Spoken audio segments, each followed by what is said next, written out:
Guys, this is Ashraf and you are watching Dangrezi. So you are the most welcome here. In this class we are going to learn about parts of sentence. कि sentence क्या होता है, इसकी definition क्या होती है, sentence के कितने पार्ट होते हैं, सेंटेंस में सब्जेक्ट और प्रेडिकेट का क्या रोल होता है, किसी भी सेंटेंस में हम सब्जेक्ट और प्रेडिकेट को किस तरह से पहचानते हैं। तो ये तमाम तर चीजें हम सीखेंगे बहुत ही आसानी से और लास्ट में हम एक एक्सरसाइज सॉल्व करेंगे। तो without any further do let's get start.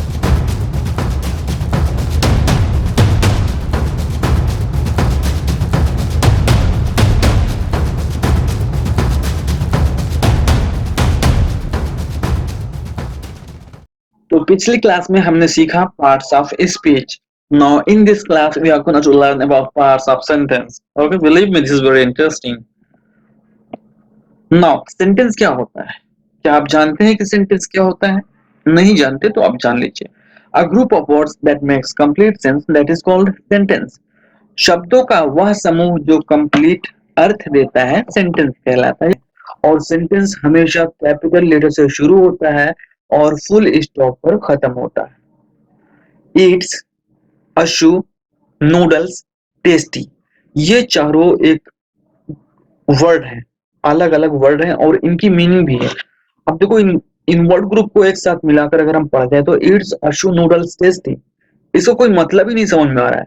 और दूसरी चीज, इनके जो शुरुआत हो रही है वो स्मॉल लेटर से शुरू हो रही है, जबकि हमेशा हमारा सेंटेंस कैपिटल लेटर से शुरू होता है और एंडिंग फुल स्टॉप पर होती है. तो इस सेंटेंस में न तो कैपिटल लेटर से शुरू हो रहा है और न ही फुल स्टॉप पर खत्म हो रहा है और न इसकी मीनिंग समझ में आ रही.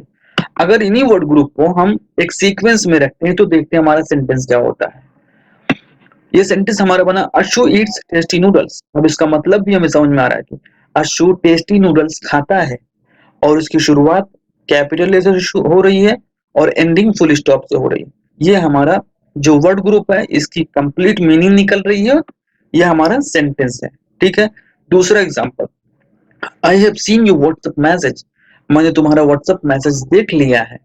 अब ये सारे अलग अलग वर्ड ग्रुप हैं मगर इनकी अच्छी खासी मीनिंग निकल रही है, हमें मतलब समझ में आ रहा है और इनकी शुरुआत जो है वो कैपिटल लेटर से हो रही है और एंडिंग फुल स्टॉप से हो रही है. हमारा सेंटेंस है क्योंकि इनके कंप्लीट मीनिंग हमें समझ में आ रहे हैं. ये तो रही हमारे सेंटेंस की डेफिनेशन. अब सेंटेंस में कितने पार्ट होते हैं? सेंटेंस में दो पार्ट होता है. एक तो हमारा होता है सब्जेक्ट और दूसरा होता है हमारा प्रेडिकेट. अब सब्जेक्ट क्या होता है? सेंटेंस में जिसके बारे में कुछ भी कहा जाता है वो सब्जेक्ट होता है. और प्रेडिकेट क्या होता है? सब्जेक्ट के बारे में जो कुछ भी कहा जाता है वो प्रेडिकेट होता है. कंफ्यूज मत हो, सिंपल सी चीज है. सब्जेक्ट क्या होता है? जिसके बारे में कुछ कहा जाता है सब्जेक्ट होता है वही. और प्रेडिकेट क्या होता है? सब्जेक्ट को छोड़कर सेंटेंस में जो कुछ भी बचता है सब प्रेडिकेट होता है. Whatever remains in a sentence except subject, that is called predicate. Okay, this is very simple. बात आती है आइडेंटिफाई कैसे करें किसी भी सेंटेंस में, किस तरह से पहचाने कि सब्जेक्ट क्या होता है और प्रेडिकेट क्या होता है. Believe me, I have explain you in very easiest way. Subject को पहचानने का तरीका, वर्ब से पहले कौन या किसने लगाकर सेंटेंस से क्वेश्चन करो. Ask a question to the given sentence by adding who before verb.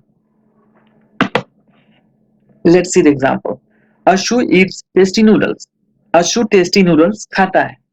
इस सेंटेंस में firstly we have to find out the verb. What is verb in this sentence? इस सेंटेंस में वर्ब क्या है सबसे पहले हमें यही पता लगाना है. इस सेंटेंस में वर्ब है ईट. ईट मींस होता है खाना. ठीक है. तो ईट्स हमारा वर्ब है. वर्ब से पहले कौन या किसने लगाओ, या तो हु लगाओ. Now who Yeats tasty noodles. Tasty noodles कौन खाता है? You will get an answer Ashu. So Ashu will be our subject. Believe me, isn't it really amazing? Now in the second example, he was typing something on Facebook Messenger. अब इस sentence में आपको subject पहचानना है तो सबसे पहले verb से पहले कौन या किसने लगाकर क्वेश्चन करो इसी सेंटेंस.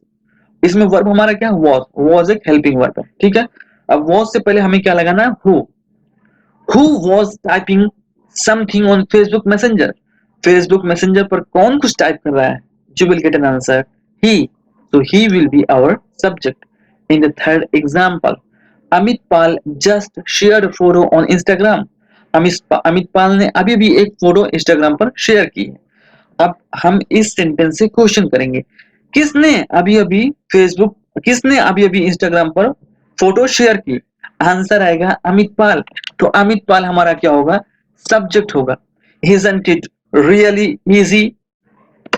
सब्जेक्ट तो हमने पहचान लिया कि किस तरह से सब्जेक्ट को पहचाना जाता है। अब बात आती है प्रेडिकेट की। जैसा कि मैंने अभी बताया कि सब्जेक्ट को छोड़कर सेंटेंस में जो कुछ भी बचता है सब प्रेडिकेट है। Whatever remains in a sentence except subject that is called predicate. ठीक है, वही एग्जांपल देखते हैं। Ashu eats tasty noodles. Ashu tasty noodles खाता है। वर्ब से पहले कौन या किसने लगाओ और क्वेश्चन करो सेंटेंस से, आंसर मिल जाएगा। जब आपको वो आंसर आपका सब्जेक्ट होगा। सब्जेक्ट आपने चूज कर लिया, अब जो कुछ भी बचता है सब प्रेडिकेट में ढकेल दो यार। ठीक है, दूसरा example, he was typing something on Facebook Messenger. Ask a question to the given sentence. Who was typing something on Facebook Messenger?